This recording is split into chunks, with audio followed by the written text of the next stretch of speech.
சிம்மராசிக்காரர்களுக்கு கலை இந்த தை மாசம்னு ஒன்று அமாசாரி எங்களுக்கு தை பிறந்தா என்ன எது பிறந்தா என்ன எட்டாம் இடத்துல சனி பகவான் ரெடியாக உட்காந்துருக்கான்.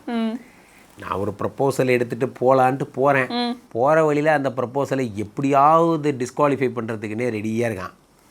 அப்போது நான் இவனுங்களெல்லாம் தாண்டி இந்த உலகத்தில் இந்த டார்கெட்டை நான் என்றைக்கு அச்சீவ் பண்ணுறது, நான் என்றைக்கு வாழ்க்கையில் முன்னுக்கு வர்றது போன்ற விஷயங்கள் எல்லாம்.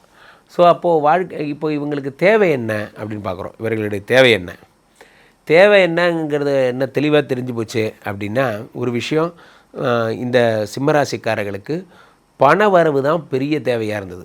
இந்த ஜனவரி 1லேருந்து 15ஆம் தேதி வரைக்கும் இவங்கள மாதிரி பணம் வரக்கூடிய ஆள் யாரும் கிடையாது. காரணம் என்ன?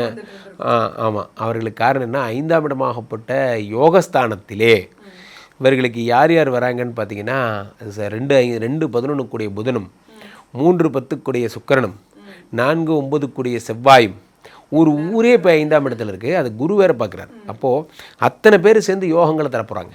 யோகன்னா சும்மா உங்கள் வீட்டு யோகம் எங்கள் வீட்டு யோகம்லாம் இல்லை. யோகன்னா யோகாதி யோகம், ராஜாதி ராஜா மாதிரி யோகாதி யோகம்னு சொல்லலாம்.